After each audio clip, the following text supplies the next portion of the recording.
오늘은 성령님께서 지시하는 그대로, 성령님께서 지명하는 대로, 성령님께서 인도하는 대로 가라 했는데, 이 가라고 하는 명령입니다. 하나님의 말씀은 명령이십니다. 그래서 군대의 대령이, 나라의 임금이 말하듯이 하나님의 말씀을 우리가 어떻게 받아야 되느냐? 명령으로 받아야 되는 겁니다. 우리 한번 따라서 합시다. 하나님의 말씀은 명령으로 받는다. 이 명령이 오늘 뭡니까? 이제 전도입니다. 전도. 하나님의 명령은 전도였어요. 복음을 전파하라고 하는 성령의 인도하심이 아주 결정적으로 만나는 사람이 있죠. 구원받을 영혼이 있다는 거예요. 전도하러 가면 하나님은 영혼을 예배해 놓으셨다는 겁니다. 그래서 우리는 때를 얻든지 못 얻든지 복음을 전파하라고 그랬죠. 예수님이 이 땅에 오신 목적도 전도하라고 했어요. 전도. 오늘 우리가 복음을 전파하는 과정을 보여주는 이 사도행전에서 오늘 이 넷이라고 한 여왕이 국고를 맡았어요. 큰 사람을, 지도자를 전도할 수 있도록 바울에게 명하신 겁니다. 오늘 예루살렘 전도는 이 초대 예루살렘 교회를 통해서 활발하게 일어났는데, 초대 예루살렘 교회 전도 방법은 어떻게 했느냐? 흩어지는 거였어요. 흩어지는 거. 어떻게 흩어졌느냐? 세 가지. 하나는 성령님이 가라 명령할 때 갈 때 흩어지는 거였고, 두 번째는 핍박을 너무 견디지 못해서 흩어졌고, 또 사명받아서 가는 것으로 흩어졌어요.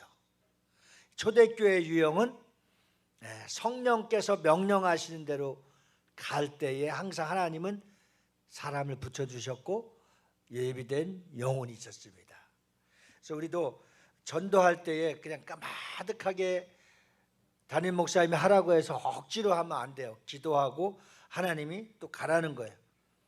지역 전도, 이웃 전도가 가장 시급하기 때문에 하나님은 가까운 곳으로, 또 선교사님들은 사명을 받고 먼 곳으로, 그리고 우리가 요한계시록에 나온 7교회와 같이 또 사도행전적 초대교회 예루살렘 교회를 통해서 교회가 탄생할 때마다 어떻게 탄생했느냐면, 모교회가 있었고, 모교회는 당연 예루살렘 교회죠. 그리고 모교회를 통해서 각 지역으로 지교회가 세워졌어요.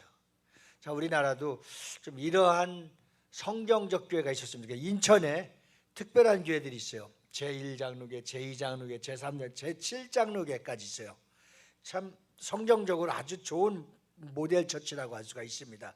왜냐하면 이 교회에서 떼어져 갖고 저쪽 동네로, 이 동네에서 또 떼어져 갖고 만수동으로, 또 만수동에서 저쪽 연수동으로 이렇게 퍼져나가는 그 모교회에서 지교회로 떼어서 만들어져 가는 교회가 세워지면 거의가, 그래서 부천에도 참된 교회, 복된 교회, 금문교회 축해서 교회가 많이 세워졌어요.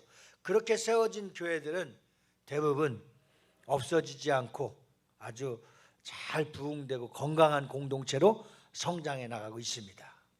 그래서 참 안타까운 것은 성령님께서 원하시는 교회, 분열돼서 갈라져서 또 교회가 세워지는 것보다 모 교회가, 건강한 교회가 성장해서 때가 되면 신도시가 생겼으니까 청라로 보내고, 송도로 보내고, 검단으로 보내고, 뭐 기랑역인가 어딘가 뭐 대단한 데가 있더라고요. 글로 보내고, 이렇게 보내지는 교회가 되어야 되는 겁니다. 또 전도도 마찬가지입니다. 하나님이 가라 명령하시면 이 가라고 명령하신 곳으로 그것을 향하여 가는 것이 순종이고 전도입니다. 그러면 반드시 하나님께서는 이 열매를 주셔요. 스데반의 순교를 기점으로 해서 아주 심한 핍박을 일어나는 그 현상이 많이 발생하면서 이제 사도들이 하나하나 흩어지기 시작했습니다. 그래서 핍박을 피해서 각지로 흩어졌던 성도들이 그곳에서 복음을 전하기 시작했던 겁니다. 잘 들으세요. 집중하셔. 그래서 온 유대와 사마리아에서 이제 복음이 전파되어서 이제 남은 곳 땅끝을 말하고 있죠. 땅끝까지. 그래서 특별히 사마리아는 빌립 집사를 통해서 활발하게 복음이 전파되는 사역이 시작되었습니다. 그때의 상황을 보면 오늘 본문 말씀에 말하는 사도행전 8장에서 그 성에 큰 기쁨이 있다라고 그랬습니다. 따라서 합니다. 복음은 기쁜 소식. 기쁜 소식이 사마리아 성에 가니까 사마리아 성이 어떤 성이 됐어요? 기쁨의 성이 됐어요. 왜? 참 못 살고 참 인종 차별받고 인권 차별받고 그쪽에 사람들하고는 결혼도 못하게 하고 예루살렘 사람들이 사마리아 사람하고 섞인다고 하면은 정말 짐승과 같다고 그럴 정도로 이 편견이 심했던 시대였습니다. 그런데 그런 땅에 기쁨의 성으로 변할 수 있었던 것은 복음이 들어가니까 가치관이 달라지고 차별화가 달라지고 이제 믿음의 공동체, 성령의 공동체, 기도하는 공동체가 되어서 전도가 활발하게 불타오르기 시작했던 겁니다. 사도행전 8장에서는 그 복음이 전파되고 구원의 역사가 일어날 때에 어떤 역사가 동일하게 일어나느냐 하면 치유의 역사가 일어났어요. 가난하고 힘들고 먹고 살기 어려운 데마다 뭐가 많다? 병이 많다. 그런데 복음이 들어가면 기쁜 소식이 되고 그 기쁨과 함께 강력하게 나타난 능력이 있는데 그것이 뭐냐? 치유의 역사가 일어나고 그들에게 붙었던 귀신들이 막 떠나가기 시작하는 거예요. 그래서 핍박을 통해서 예루살렘 교회를 흩으시는 하나님께서 극단적인 방법을 사용했는데 그 극단적인 방법이 순교였어요. 순교. 특별히 사마리아 땅에 대해서는 치유의 역사가 일어날 뿐만 아니라 그 성에는 하나님이 놀랍게 이방인들, 불신자들, 우상을 섬겼던 사람들을 어떻게 했다는 것을 볼 수 있어요? 사랑했다는 것. 얼마나 하나님은 대단한 하나님이십니까? 멋있는 하나님이십니다. 배타적이고 편견적이고 버림받고 차별화된 그러한 땅에 예수의 복음이 들어가니까 사랑의 물결이 철철철 파도치고 몰려오기 시작하면서 그들이 모이는 곳마다 교회가 세워지고 찬양과 예배가 회복되니까 기쁨이 충만한 성이 되었던 겁니다. 오늘 우리가 교회가 생겨나면 그 지역이 행복해야 되고 기뻐해야 되고 잘 살아야 되고 잘 돼야 되는 거예요.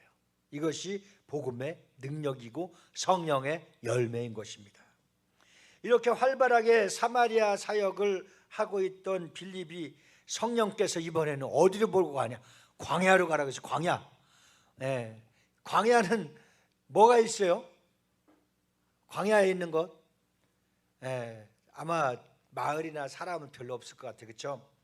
광야를 길로 보내십니다. 그래서 26절에 보면 주의 사자가 빌립에게 말하여 이르되 일어나서 남쪽으로 향하여 예루살렘에 가로 내려가는 길까지 가라 하니 그 길은 광야다. 광야라고 있어요. 너무 근심하고 걱정하지 말고 편안하게 잠자려고 하지 말고 정신 바짝 차려요. 내 설교 오늘 길게 안 하려고 작정하고 올라왔으니까. 아이고 도대체 언제 끝나냐고. 은서이가 미리 막 항의를 하기 시작하는 거야. 3시가 넘어가면 간단하니 협박을 하고 있어. 걱정하지 마세요. 벌써 5 반 했어요. 그럼 오늘 정말 분명한 거 하나만 딱 잡고 가자 이거야. 오늘의 설계 키워드가 있어. 하나님이 가라 명령하실 때 광야라 할지라도 사막이라 할지라도 들이라 할지라도 가면은 하나님이 예배해 놓으신 게 있어요. 할렐루야. 그래서 이제 26절에 빌립은 남쪽 가사로 내려가는 광야길을 가라고 명령하신 이유에 대해서 따지도 않고 묻지도 않고 말할 것도 없이 어떻게 했어요? 순종했어요. 예. 참 지혜로운 자, 복 있는 자가 어떤 자예요? 성령께서 말씀하실 때 순종하는 자예요. 근데 사람이 다 자기 머리가 있고 생각이 있고 수단과 방법이 있고 자기 의지와 지성이 있어갖고 성령께서 하시는 일을 잘 모르니까 따지고 불순종하고 듣지 않으려고 그래. 이것이 인간의 한계예요. 그런데 어떤 장애물도 뛰어넘는 것이 뭐냐? 성령의 생각이에요. 그래서 이제 빌립을 남쪽 가사로 내려가는 광야길에서 명령한 그 명령에 더할 것도 없이 이제 순종했습니다. 그것이 전도입니다. 따라서 합시다. 하나님께서 명령하시는 대로 가라 할 때에 순종하는 것이 복음이다. 전도예요, 전도. 자, 이제 그 명령을 따라서 전도하라는 것에 오늘 본문에 이유를 밝히지 않고 무조건 가라고 했습니다. 그렇죠? 그곳으로 보내신 이유는 분명히 있다. 그래서 그곳에서 에티오피아 여왕의 국구를 맡은 내시를 만납니다. 우리가 이럴 수 있는 거예요. 광야로 가라고 해서 옛날에는 말을 타고 갈 수 있었잖아요. 광야로 가라고 했는데 광야로 가면서 순종하면서 하나님의 좋은 영향력과 계획과 뜻과 축복을 만나느냐, 반대로 오늘날로 말하면 노름하는 길, 쾌락의 길, 라스베가스 길, 뭐 쭉 갈 수 있죠. 좋은 길이 많아, 유혹하는 길이. 자, 글로 가다가는 결국 어떤 결과가 나와? 강도 만나는 거야. 아주 쉽게 표현을 해봤어요. 하나님의 명령을 따라서 광야길에서 뭐가 나올지 모르지만 하나님의 명령의 말씀에 순종해서 가라 하니 빌립이 광야로 가는 거예요. 거기에서 대단한 여왕의 국구를 맡은 내시, 에티오피아 여왕의 국구를 맡은 내시를 만나는 거예요. 그러니까 우리는 항상 누구를 만나느냐에 따라서 인생이 성공적일 수도 있고 실패적일 수도 있고 망할 수도 있고 흥할 수도 있는 거예요. 그에게 복음을 전하고 세례를 베풀면서 오늘 본문에 놀라운 성령의 역사가 나타나는 기적을 경험하게 됩니다. 우리가 선택할 길이 참 많이 있어요. 직장을 선택하는 거라든지 사역을 선택하라는 건지 또 하루하루 일을 선택하는 것이든지 우리가 가야 된 비전과 인생을 선택하는 길이 참 많이 있습니다. 그렇게 중요한 결단과 중요한 일을 선택할 때에 우리가 오늘 본문 말씀을 통해서 하나님이 원하시고 기뻐하시고 성령께서 인도하시는 길을 선택하면, 순종하면 틀림없는 하나님의 기적의 역사, 축복의 역사가 따라오게 될 줄 믿습니다. 오늘 본문을 통해서 광야전도의 사명을 받았습니다. 빌립은.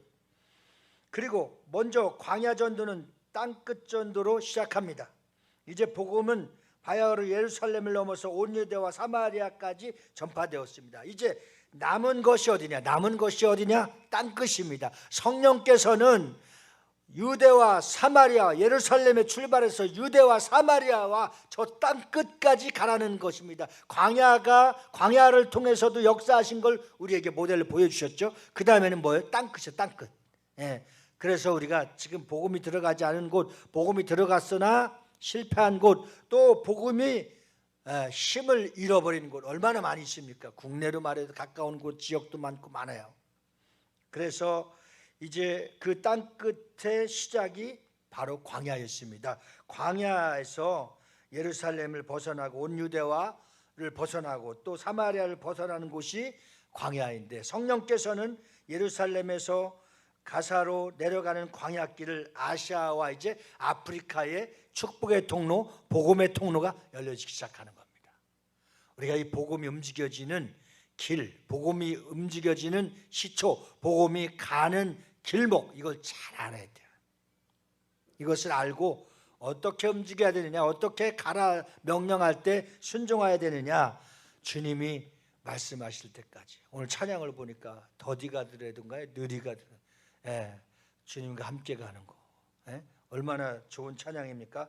이 빼놓을 수 없는 중요한 의미는 이방인에게 전도하는 것, 즉 땅끝까지 전도하는 것은 불신자 이방인, 정말 우상을 섬기는 자들을 향한 겁니다. 그래서 이방인에게 전도하는 것은 사도행전 10장에 나오는 고넬료의 사건을 통해서 공식적으로 볼 수가 있습니다.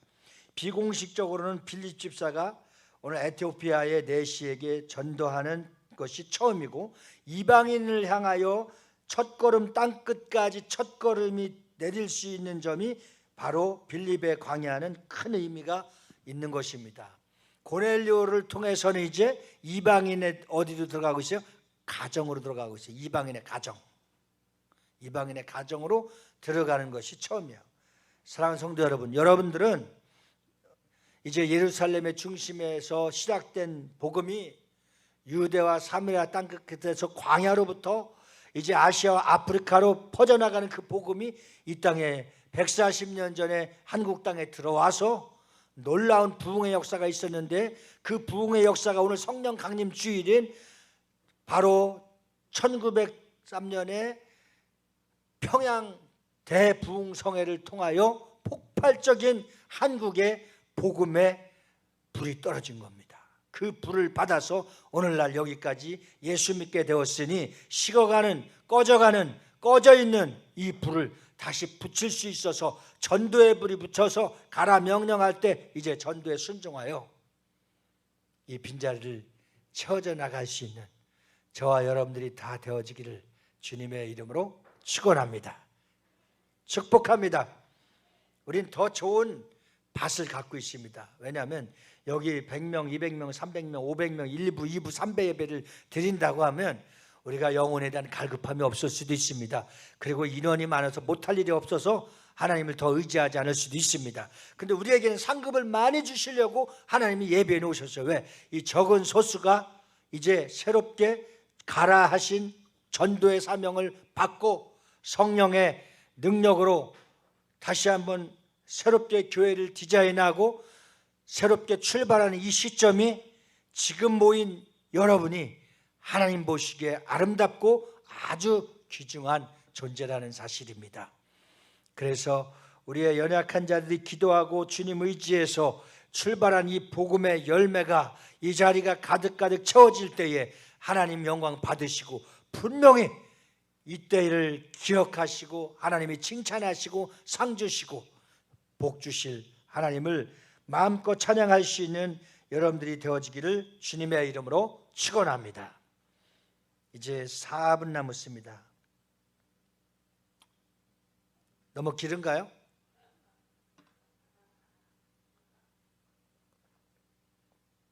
시간까지 이렇게 이야기하면서 짧게 줄여가는 강사님이 요즘 별로 없다고 그래요. 하나님은 오늘 본문에 광야 전도를 통해서 복음이 땅끝까지 확산되기를 간절히 바라고 계신다는 것을 보여주고, 둘째 전도는 어떤 전도냐? 한 사람. 첫째는 광야 전도, 둘째 전도는 한 사람, 넷이었어요. 여러분 잘 얼마나 하나님의 놀라운 역사가 있느냐. 누구 한 사람을 전도했을 때, 교장 선생님 한 사람을 전도했을 때 그 학교가 다 예수 믿을 수 있고, 한 마을의 동장님이 예수 믿고 그 동네가 다 예수 믿을 수 있고, 한 아파트에 중요한 영향력을 끼칠 수 있는 한 사람을 전도했을 때 그 한 사람을 통해서 아파트가 복음화될 수 있고, 아주 중요한 겁니다. 성령님께서 방망이로 내 뒷머리를 치듯이 가라, 기도해라, 전도해라, 이 명령을 전 받았다고 그랬습니다. 광야는 일반적으로 전혀 사람이 없는 곳입니다. 그렇기 때문에 전도의 효율성이 떨어집니다. 따지고 보면 광야는 전도할 우선 지역이 절대 아니고, 그것은 전도할 곳이 아니라고 인간적으로 판단했을 때 다 욕할 수 있습니다. 멍청하다고 할 수 있습니다. 그런데 성령님께서 원하시는 것은 광야에서 한 사람을 만나기 위해서 보내셨다는 겁니다. 에티오피아 국구를 담당한 내시를 만나는 놀라운 역사가 일어난 것입니다. 그런데 무조건 하나님은 광야로 가라고 했지만 빌립이 광야의 길로 가서 만난 사람이 한 사람이었다는 사실에 여러분 아주 중요한 핵심을 또 갖고 있습니다. 그리고 그 다음에 하나님이 가라고 명령하셔서 빌립을 계속 끌고 다니는 거예요. 성령께서 빌립을 통해서 얼마나 큰 일을 하시는지 그 비밀을 어떻게 우리가 알 수가 있느냐? 성령께서 일하는 열매를 보고 알고 있습니다. 열매를 보고. 그 열매가 이제 어떤 열매를 맺는지에 대해서 우리가 잘 생각하면서 다음 시간을 기대합니다. 오늘 여기로 정리를 하겠어요. 하나님이 원하시는 땅끝의 시초가 광야에 있는데 그 광야는 한 영혼을 위해서 주님이 만나게 하신 내시를 만났다 이거예요. 자, 그 다음에 거기에 순종하고 나니 하나님이 그 다음의 계획표는 다음 시간에, 그 다음은 다음 시간에 얘기하는 거예요. 맞죠? 오늘 얘기하는 게 아니에요. 그렇죠? 그 다음에 시간표는 다음에 얘기하게 돼 있어요. 예, 딱 기억하세요. 하나님이 가라고 명령할 때는 광야든 들판이든 가야 한다, 안 가야 된다? 가야 한다. 그 광야에서 한 사람을 만난다. 그 한 사람을 통해서 하나님이 역사하는 축복의 기적의 역사는 언제 얘기한다? 다음 시간에 얘기한다. 기도합시다. 하나님 아버지, 오늘 주신 말씀을 통해서 빌립을 성령께서 역사하시고 명령하시는 놀라운 계획표가 어디에 있는지를 오늘 깨닫고 마치게 됩니다. 다음 시간에 빌립을 통해서 그 지역이 어떻게 큰 축복의 역사가 일어나는지를 우리가 그 비밀을 또 기대하고 사모하며 기다리고 싶습니다. 한 주간 동안에 기도합니다. 이번 주간에 2번 우리가 가라 명령하신 곳에 전도하러 나가겠사오니 하나님께서 힘을 주시고 믿음을 주시고 은혜를 주시옵소서. 역사하여 주실 것을 믿사오며 예수 이름 받들어 기도하옵나이다. 아멘.